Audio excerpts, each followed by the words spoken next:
Hello everybody and welcome back to the 5th day of Advent of Tessellations, where we are going to bring in hexagon twists, the twists that hexagons do best, and the twist that will show up in every single tessellation from here out, whether in closed form like today or open form. And so we're going to start with that closed hexagon twist, dead center. And the way I can know that it's dead center and also fold it easiest is to make a mountain on the grid line that's going to the corner.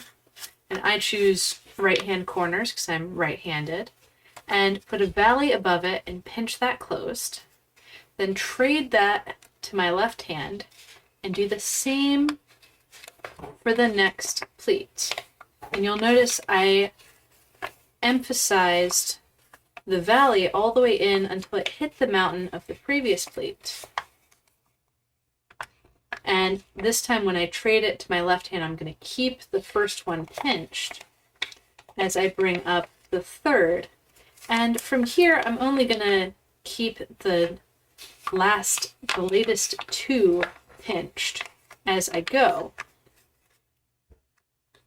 And sometimes not even that. And I'm going and really making sure I'm on the right grid line first, setting both the mountain and the valley with each pleat, and working my way around until I have all of my pleats flat and the mountains going right to the corners of my hexagon. So the mountains going to the corners of the hexagon is what guarantees that I am centered in my tessellation. You'll notice that I did not start this time by saying, let's find the center of our tessellation. And then from here, there's a couple ways to get this hexagon down flat. None of them are particularly gentle or wrinkle-free. My way that I most consistently use is to poke down the center of the hexagon, then grab 3 edges, and I typically grab alternate edges, and I'll just grab it and give it a twist. And it'll look a little bit crumpled at first, but I'll smooth it out, and if any corners are crumpled, I'll open up a little bit, smooth that out, and then I can check on the back side and see if there's any wrinkles that I would need to iron out by going in with my bone folder and smoothing things out. But by the time that I smooth my twist with the bone folder, everything is looking pretty cleanly folded. So today we're going to alternate these closed hexagon twists with closed triangle twists that are on the opposite side. Here, we're introducing a concept that I call a tube pleat. And we're going to flip the paper over, and I'm not paying much attention to how I'm flipping the paper because all 6 of these pleats are exactly the same. It doesn't matter if I'm here, or here, or here, or the other 3 orientations that would also be exactly the same. So this tube pleat is when you have 2 pleats whose mountains fold in and touch like a book fold. Or when you look at it from the other side, their valleys fold in and touch. And you get this pipe-like structure that I call a tube. Tube pleats are going to show up also consistently for the rest of Advent of Tess. And today we're going to use this tube structure to tell us where to put the triangle twist. So I'm going to have my valley fold 2 spaces out from the previous valley, or 1 space from the folded mountain. My mountain fold 1 space from that valley, and that mountain fold is going to tell me what grid intersection I'm going to put my 3-way intersection of mountains at. so I can squash my triangle twist.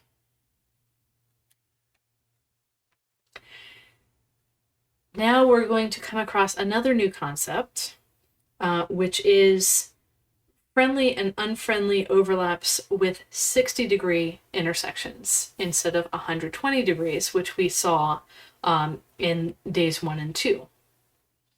So when I have my next triangle twist, and I'll go ahead and say that these triangles are all going to be the same all the way around, and we're going to put all of them in before we flip over to the other side.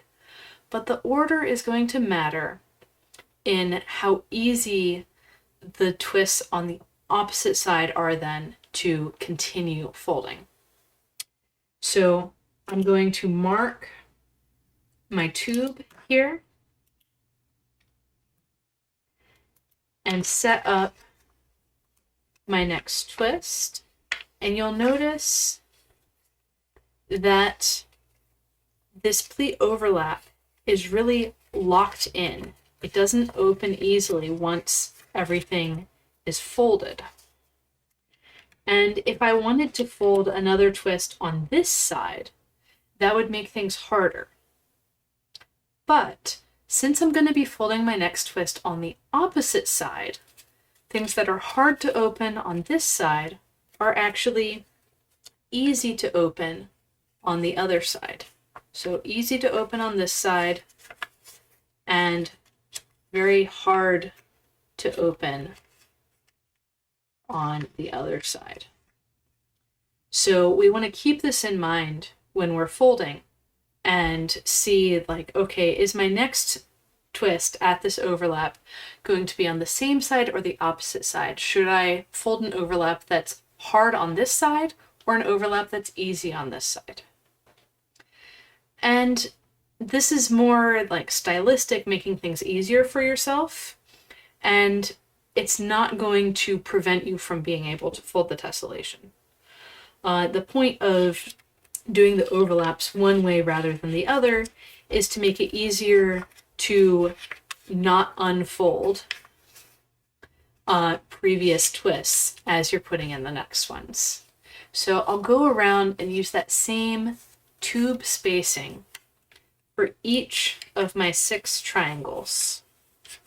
So I'm folding the tube, which tells me the grid intersection for the 3-way intersection, which I'll open and squash,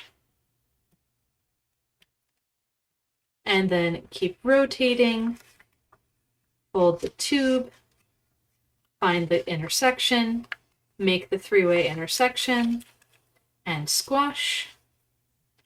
And here, when we get around to the final piece, you might be saying, where's my tube?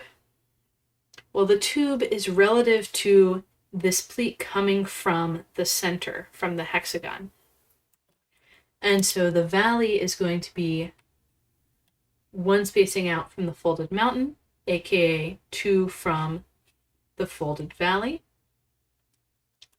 And the mountain is going to be 1 further.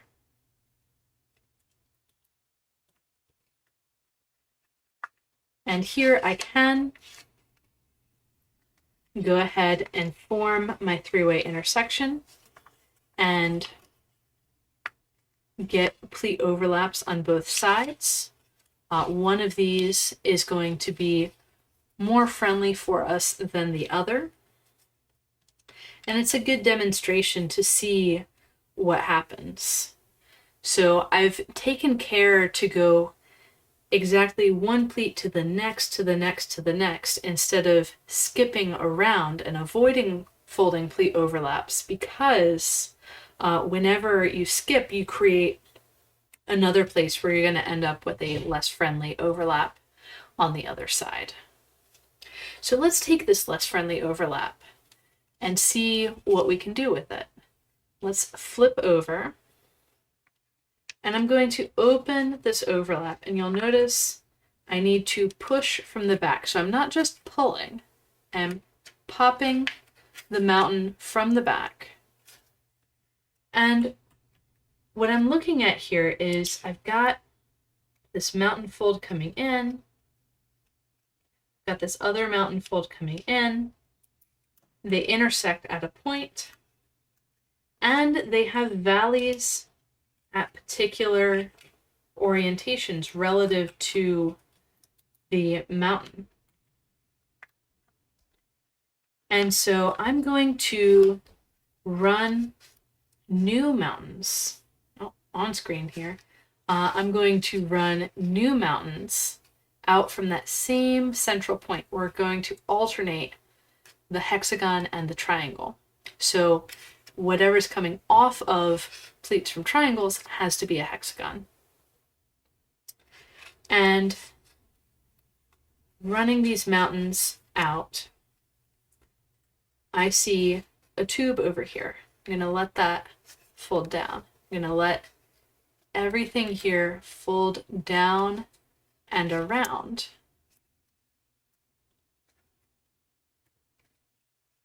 And this hexagon twist, we only put in 4 pleats, but we're right at the edge of the paper. And so we get a smooth transition to get our hexagon in place. Next, I'm going to come around counterclockwise. And I'm doing that because I've folded this before and I can see the future.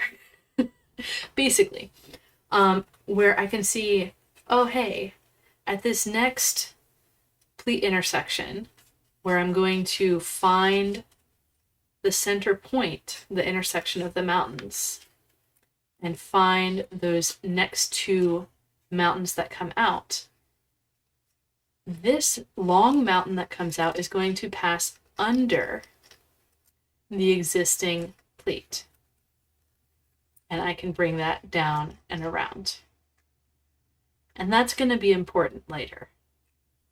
And so I'm going to keep on rotating, open the overlap, find the point where the mountains come together, and find my 2 new mountains, rotate everything down and around, and it's going to create what would be a pleat overlap under here. Actually, if I have more grid, I'm going to be putting 3-way intersections of valleys, aka triangle wraps, in there. So that's a tip on doing this on more grid divisions. And I'm just going to keep on going, open the overlap, find the point intersection of the 2 mountains, run more mountains out from that point. Keep going, find that point of intersection, run more mountains out. Keep going, find the point of intersection, run more mountains out, and hey, I've got a pleat already there. I've got extra layers. What I'm going to do here is change the ordering of these 2 pleats. I'm going to say, oh, this one that was here first, I'm going to open it up, run the new pleat through first, and then let that second pleat come through after. And fold everything down and around. Now, if I want, I can stop there. I can stop while I have all whole twists. But what I like to do is finish these partial triangle twists, which is really a pivot, a swivel. And I've got these positions where I've got this pocket of paper, and I'm going to push this corner point to this folded edge so that I get a fold from grid intersection to grid intersection. And I can go ahead and squash that. And so I've got 6 of these positions where I'll take the corner point where these two, well, there would be a valley fold here if it was a three-way, if there was more grid, because there's a mountain here, and this is the parallel valley. And so this would be the point where the next triangle twist is centered, and I can bring that up. Again, voluntary. Partial twists are always voluntary, especially in the beginning. But I kind of like the way that it gives this piece a few extra fins. And so this has been day 5 of Advent of Tessellations, and we've got a second twist under our belts, the closed hexagon. Tomorrow we're going to be working with open hexagons and closed triangles, alternating with each other at tube pleat spacing. And so we're going to get a very similar idea, and this time no partial triangles. Or I should double check. I did put the partial triangles in the demo. Ah, well. So we're going to have alternating hexagons and triangles. We've got this tube pleat spacing, and those are the two keys for this tessellation. Every pleat off of a hexagon has a triangle on it, and it's going to be at tube pleat spacing. Every pleat from a triangle has a hexagon on it. And with that information, you can go ahead and fold the whole thing. So that's it for today. Happy folding, and I will see you tomorrow.